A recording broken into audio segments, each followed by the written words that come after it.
जय माता दी, संतोषी माता की जय। आज शुक्रवार के दिन सुनिए संतोषी माता के व्रत कथा। इस कथा के सुनने से सभी मनोकामना पूर्ण होगी। बोलिए संतोषी माता की जय। एक बुढ़िया थे, उनके 7 बेटे थे। 6 कमाने वाले थे और एक निकम्मा था। बुढ़िया माँ 6 पुत्रों की रसोई बनाती थी, भोजन कराती थी और जो पीछे से जो कुछ बचता था सो 7वें को दे देती थी। 7वां पुत्र बहुत ही सीधा साधा था, मन में कुछ विचार न करता था। एक दिन वह अपनी बहू से बोला, देखो मेरी माता मुझ पर कितना कितना प्रेम है। वह बोली, क्यों नहीं, सबका झूठा बचा हुआ जो आपको खिलाते हैं। वह बोला, ऐसा हो ही नहीं सकता है। मैं जब तक अपनी आँखों से न देखूं मन ही नहीं मान सकता। बहू ने हंसकर कहा, तुम देख ही लो तब तो मानोगी। कुछ दिन बाद एक बड़ा त्योहार आया। घर में अनेक प्रकार के व्यंजन और चूरमा के लड्डू बने।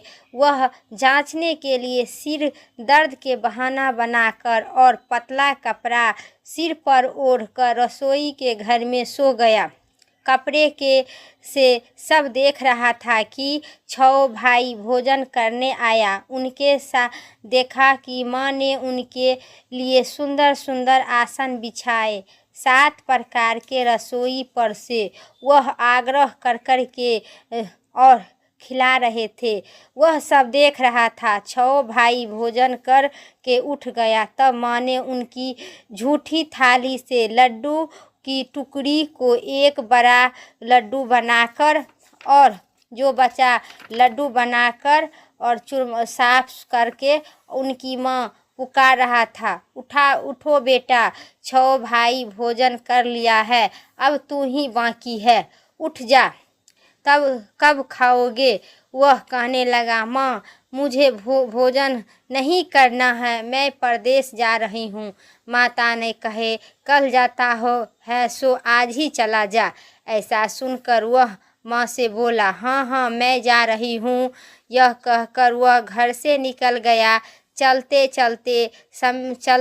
समय बहू के याद आई और वह गौशाला में खंडे थाप रही थी। उनके पास जाकर बोला, हाँ, वह बोला, मेरे पास तो कुछ नहीं, हम जावे परदेश, आवे कुछ काल बाद, तुम सही रहो, संतोष से रहो, धर्म अपने पला में बातो। बहू बोली, 2 निशानी अपनी देख दारू में, धीर शुरू में, बाती बारू में, सखियां मन बिछल है। वह बोला, मेरे पास तो कुछ नहीं है, यह अंगूठी है, से ले लो, अपनी कुछ निशानी मुझे दे दो। वह बोली, मेरे पास भी तुम्हें देने के लिए कुछ भी नहीं है।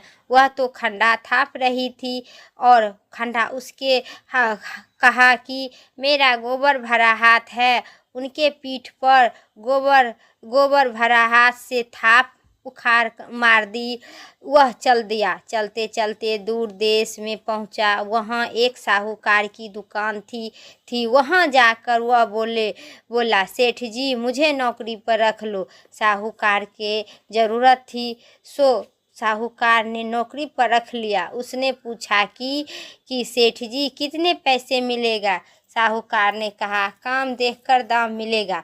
उसने साहूकार की यहाँ नौकरी करने लगा। वहाँ सवेरे 7 बजे से रात 8 बजे तक काम करते रहा। कुछ दिन में दुकान का लेन देन, हिसाब किताब, ग्राहकों को माल बेचना, सारा काम संभालने लगा।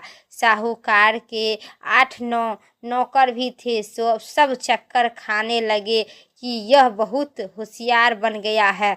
सेठ भी काम देखा और 3 महीने में ही अधिक मुनाफेदार बना दिया। 12 बरस में ही नामी सेठ जी बन गया और मालिक सारा कारोबार उस पर छोड़कर वह बाहर चला गया। इधर बहू की क्या बीतती है से सुन लीजिए। सास ससुर उसे बहुत दुख देने लगे। सारी गृह का काम करवा रहे थे, उसके लकड़ी लेने जंगल में भेजा करते थे। इसी बीच घर की रोटी के आटे से जो भूसी निकलती थी, उसी भूसी की रोटी बनाकर रख दिया जाता था और फूटे नारियल के नरेली में पानी पिया जाता था। इसी तरह दिन बीतते गए। एक दिन वह लकड़ी लेने जा रही थी कि रास्ते में बहुत सी स्त्री संतोषी माता के व्रत करती दिखाई दी। वहाँ खड़ी होकर कथा सुनकर बोली, बहन, यह तुम किस देवता का व्रत करती है और इसके करने से क्या फल मिलता है? इस व्रत को करने से क्या विधि है? यदि तुम आपने इस व्रत को विधान मुझे समझा देंगे तो हमारी आप पर बहुत एहसान होगी, हमारा बड़ा एहसान मानूंगी। तब उसने एक स्त्री बोली, सुनो, यह संतोषी माता का व्रत है। इसके करने से निर्धनता, दरिद्रता नाश होता है, लक्ष्मी आती है, मन की चिंताएं दूर होती है, घर में सुख होने का मन प्रसन्न होता है और शक्ति मिलती है। निपुत्र को पुत्र की मिलता है, पति बाहर गया है तो शीघ्र ही घर आ जाता है, कुमारी कन्याओं को मन पसंद वर होती है और राजद्वार में बहुत सी दिनों से मुकदमा चल रहा है तो खत्म हो जाता है। कलह कलेश से निपुण होकर सुख शांति हो, घर में धन जमा हो, पैसे आया जाया कर में लाभ होता है, रोग दूर हो जाते हैं तथा और भी मन जो कुछ मनोकामना है सब इस संतोषी माता की कृपा से पूरी हो जाती है। इसमें तनिक भी संदेह नहीं है। कुछ पूछने लगी, यह व्रत कैसे किया जाता है, यह भी बता दो तो बड़ी ही कृपा होगी। स्त्री कहने लगी, 1.25 रुपया का गुड़ चना लेना, इच्छा हो तो 5.25 रुपया को लेना, अपनी सहूलियत के हिसाब से अनुसार लेना और परेशानी श्रद्धा और प्रेम से जितना भी बन सके उतना लेना। 5.25 पैसे से 5.25 आने तक, इससे भी ज़्यादा शक्ति और भक्ति अनुसार गुड़ और चना लेना। हर शुक्रवार को निहार रहा कर कथा कहना सुनना, इसके बीच का कर्म न टूटे और लगातार नियम को पालन करते रहना। सुनने वाले कोई भी न मिले तो घी का दीपक जलाकर उसके आगे में पात्र को रख कर कथा कहना है, परंतु नियम न टूटे जब तक कार्य सिद्ध न हो। नियम का पालन करना और कार्य सिद्ध होने पर व्रत का भी माता का उद्यापन करना। 3 मास में माता पूरा न फल प्राप्त होती है तो यदि किसी को खट्टे न गृह काज हो तो माता भी 1 वर्ष का आवश्यक कार्य को सिद्ध कर देती है। कार्य सिद्ध होने पर ही उद्यापन करना चाहिए, बीच में नहीं। उद्यापन में 2.5 सेर आटे का खाजा और इसी परिणाम से खीर तथा चने की साग आटा 8 लड़के को भोजन कराना। जहाँ तक मिले देवर देवरानी जेठ जेठानी भाई बंधु कुटुंबर के लड़के को लेना मिले तो रिश्तेदारों और पड़ोसियों के लड़के को बुलाना और उन्हें भोजन कराना। यथाशक्ति दक्षिणा देना, माता का नियम पूरा करना। इसमें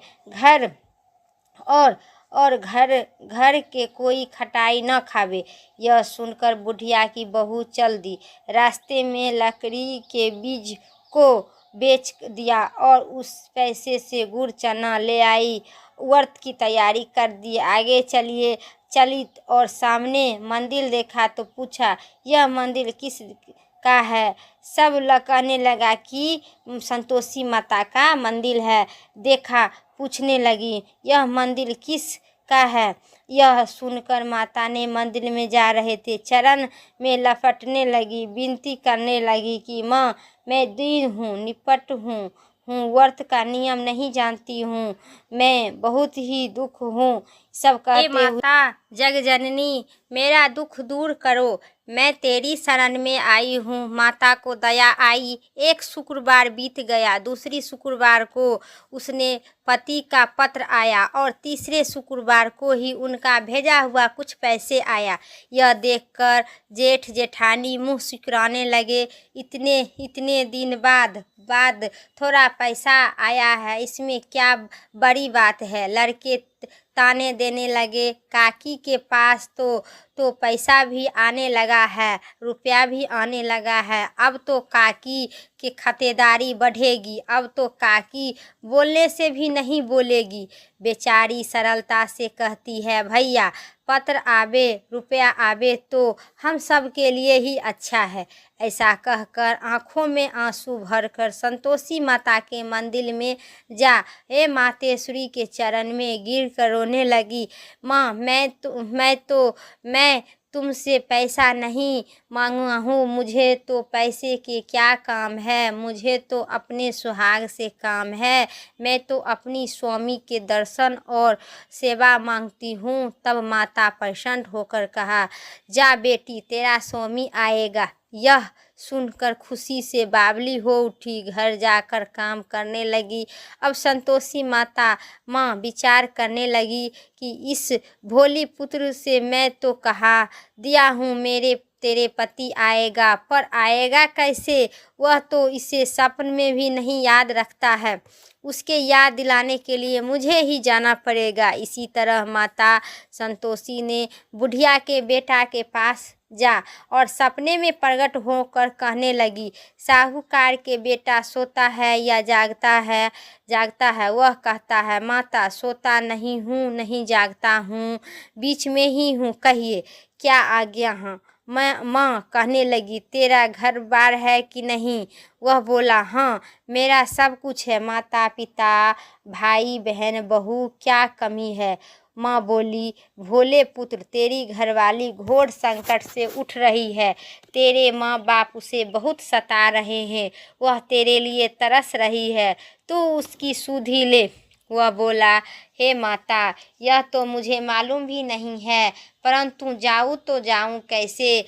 परदेश की बात है, लेन देन का कोई हिसाब नहीं है, कोई जानने की रास्ता नहीं नज़र नहीं आता है, कैसे जाऊँ। माँ कहने लगी, मेरी बात मान। सवेरे नहा धोकर संतोषी माता के नाम ले, घी का दीपक जलाकर दंडवत कर दुकान पर जाकर बैठा। देखते देखते लेन देन सब चुकता हो जाएगा और जमा माल भी बिक जाएगा। सांझ होते होते धन ढेर लग जाएगा। सब तो आपको सवेरे उठकर और दिल्ली सब भाई ही जल्दी उठकर मित्र बंधुओं से अपने सपने की बात कही। वह सब उनकी बात अनसुनी कर दी और दिल उड़ाने लगी। कही, सपने में भी सच होता है। एक बुढ़िया बोला, देखो भाई मेरी बात मानो, इस तरह सच झूठ को पर्दा लगाने के लिए देवता जो जैसे कहे हैं वैसे ही करना। आँख खोलकर और वह बूढ़े की बात सुनकर वहाँ से दुकान गया, लेन देन करने लगा। शाम होते होते उसे सभी माल बिक गया। नहा धोकर दंडवत गाय के दीपक जलाकर दुकान पर बैठा। थोड़ी ही में सब वह क्या होता है कि देने वाले रुपया लेकर आते हैं, लेने वाले हिसाब कोठे में भरे सामानों की खरीदारी नगद दाम में सौदा करने लगे। शाम तक धन का ढेर लग गया। मन में माता का नाम लेते प्रसन्न हुआ और घर जाने की वास्तव में गहना कपड़ा सामान खरीदने लगा। अब वह काम से लिपट कर घर का रवाना हुआ। वह बुढ़िया बहू बेचारी जंगल से लकड़ी लेने जा रही थी। लौटते वक्त माता के मंदिर पर विश्राम करती थी। वह तो उनका रोज रुकने का स्थान ठहरा था। दूसरे से धूल उड़ती थी। माता ने पूछा कि हे माता यह धूल कैसी उड़ रही है। माता ने कही कि हे पुत्री यह तेरा पति ही है। अब तू ऐसा कर, लकड़ियों को 3 बोझा बना, एक नदी के किनारे रख दे, दूसरा मंदिर पर और तीसरा सिर पर रख के ले जा। तेरे पति को देखने लगी कि गंडा देखा और ले के जा। का दूसरे मेरे मंदिर पर रखो कर मोह पैदा करा, वह वहाँ रुकेगा, नाश्ता पानी बनाकर खाकर माँ से मिलकर जाएगा। तू लकड़ी का बोझ उठाकर जाना और बीच चौक पर गंडा डालकर 3 आवाज लगाना, लो सासू जी भूसी के रोटी दो, नारियल की खप्पे में पानी दो, आज कौन सा मेहमान आया है। माँ की बात सुनकर वह बहुत अच्छा माताजी कहकर प्रसन्न मन से लकड़ियों को 3 गंडे ले आई हूँ। यह जानकर एक नदी के तट पर एक माता के मंदिर पर रखा। इतने में ही वह मुसाफिर आ पहुँचा। सूखी लकड़ी को देखकर उनकी इच्छा हुई कि अब यहीं निवास करे और भोजन बनाकर खा पीकर गांव जावे। इसी प्रकार भोजन खाया, विश्राम ले वहाँ गांव को गया। उसी समय बहू सिर पर लकड़ी का गंडा लिया आता था। उसे आंगन में डालकर जोर जोर से 3 आवाज देती थी, लो सासू जी, लो लकड़ी का गंडा लो, लेके आई हूँ। उसी आंगन में रखकर जोर जोर से लकड़ी के गंडा लो, भूसी की रोटी दो, नारियल की खप्पे में पानी दो, आज कौन सा मेहमान आया है। यह सुनकर उनकी सास अपने दिए हुए कष्टों को भूलने हेतु कहती है कि बहू ऐसा क्यों करती हो, तेरा मालिक ही तो आया है। बैठ, मीठा भात खाकर, अच्छे कपड़े पहन, गहना पहनकर।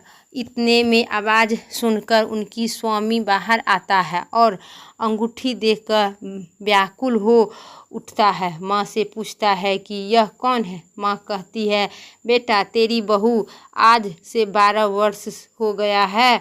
जब से तू गया है तब से सारे गांव में जानवर की तरह भटकती है, फिरती है, काम काज घर का कुछ नहीं करती है, 4 समय के खाना खा जाती है। अब मुझे देख भूसी की रोटी और नारियल की नवेली की खप्पे में पानी मांगती है। वह लज्जित से बोला, ठीक है माँ, मैं इसे भी देखता हूँ और तुम्हें भी देखता हूँ। अब मुझे दूसरे घर की चाबी दे, उसी में मैं रहूँगी। तब माँ बोली, ठीक है बेटा, जैसी तेरी मर्जी।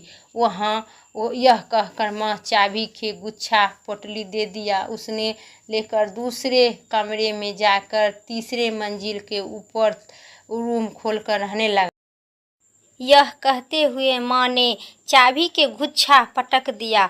उसने लेकर दूसरे कमरे में जो तीसरे मंजिल के ऊपर था खोलकर सारा सामान रखा। एक दिन में ही वह राजा के महल जैसा ठाट बाट से रहने लगा।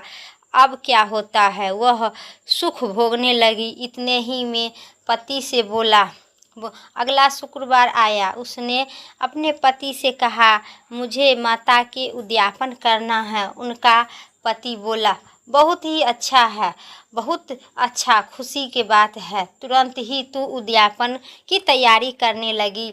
जेठ के लड़के को भोजन के लिए कहने गई। उसने मुंह सिकुड़ाकर मंजूर किया, परंतु पीछे से जेठानी अपने बच्चों को सिखाती है कि अरे भोजन के समय जब लोग खटाई मांगता है जिससे उनका उद्यापन पूरा ना हो सके, लड़के का जी न भाए, लेकिन खीर पेट भर कर न खा पाएंगे। परंतु बाद याद आता है कि कहने लगा, हमें कुछ खटाई खाने के दे दो, खीर खाना मुझे भाता नहीं है, देखकर अरुचि आता है। लड़के के उठ खड़ा हुआ। वह बोले, पैसा ले लो। भोली बहू ने जानती नहीं थी कि उन्हें पैसा दे दी। लड़के ने उसी समय उठकर और दुकान जाकर इमली खरीद कर खा ली। यह देखकर बहू पर माताजी की बहुत ही प्रकोप किया। राजा ने दूत के पति को पकड़ के ले गया। जेठ जेठानी मन ही मन खरी खोटी वचन सुनाने लगी। लूटपाट कर जो धन लाया है, इकट्ठा किया है, सो राजा ने दूत से पकड़वा कर ले गया। अब सब मालूम पड़ेगा। जब डंडा जेल के हवा खाएगा तब मालूम पड़ेगा। बहू से यह वचन सहन नहीं हुई। रोती रोती माता के मंदिर में गई और कहने लगी, माता तुमने यह क्या किए, हंसा कर रुला दिए। माता बोली, पुत्री तू उद्यापन करके मेरा व्रत भंग किया है, इतनी जल्दी सब बात भूल गई। वह कहने लगी, माता भोली हूँ ना कुछ अपराध किया हूँ। मुझे तो लड़के को भूल डाल दिया है। मैं भोली हूँ और मैं अपराध किया हूँ जो उन्हें पैसे दे दिया। मुझे क्षमा करो माँ। माँ बोली, ऐसा ही भी होगा, भूल होती है, इतना जल्दी भूल गई। माँ वह बोली, मुझे माफ़ कर दो माँ, फिर तुम्हारी उद्यापन करूँगी। माँ बोली, अब भूल मत करना। वह बोली, अच्छा माँ, अब भूल नहीं करूँगी। अब बता दूँ क्यों कैसा आवेगा। माता बोली, पुत्री जा, तेरा मालिक तुझे रास्ता में ही मिलेगा। वह निकली, रास्ते में ही पति आता मिला। उन्हें पूछा, आप कहाँ गए थे? वह कहने लगा, इतना सारा जो धन कमा के लाए हैं और इकट्ठा किए हैं, सो राजा मांगा था, उसे भरने गए थे। वह प्रसन्न भर होके बोली कि भला हुआ, अब घर चलिए। कुछ दिन बाद फिर शुक्रवार आया। वह बोली, मुझे माता के उद्यापन करना है। पति ने कहा, हाँ कर लो। फिर जेठ के लड़के से भोजन को कहने गई। जेठानी ने एक दो बात सुनाई और लड़के को सिखा दी कि तुम पहले ही खटाई मांगना। लड़के खाना खाने से पहले ही कहने लगी कि खीर भाता नहीं है, जी बिगड़ता है, कुछ खटाई खाने के दे दो। बहू बोली, खटाई खाने को नहीं मिलेगी, खाना है तो खाओ। यह कहकर ब्राह्मण के लड़के को लेकर भोजन कराने लगी। यथाशक्ति दक्षिणा के जगह पर एक एक फल उन्हें दिया। इससे संतोषी माता प्रसन्न हुई। माता की कृपा से होते 9वें मास में उनके चंद्रमा के समान एक सुंदर पुत्र का प्राप्ति हुआ। पुत्र को लेकर प्रतिदिन माता जी के मंदिर को दया करने लगी। माँ ने सोचा कि रोज आती है, आज क्यों ना उसके घर में चली जाती हूँ, उनका सारा देख लूँगी।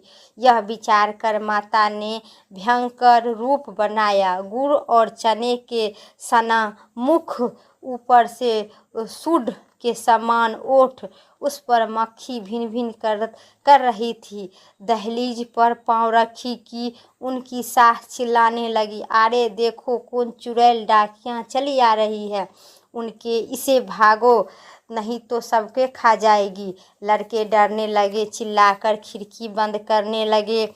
बहू ने रोशनदान से देख रही थी, प्रसन्नता से पगली होकर चिल्लाने लगी, आज मेरी माता मेरे घर आए हैं। यह कहकर बच्चा को दूध पिलाने से हटा दी। इतने ही में सास क्रोध फूट गया। मारी डारी देखकर कैसे उतावली हुई है, जो बच्चे को पटक दिया। इतने में माँ का प्रताप, सब जगह माँ के प्रताप ही प्रताप दिखाई देता है।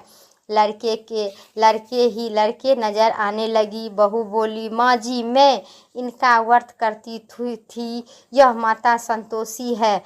इतना ही कहकर झट से सारे घर की किवाड़ खिड़की खोल दी।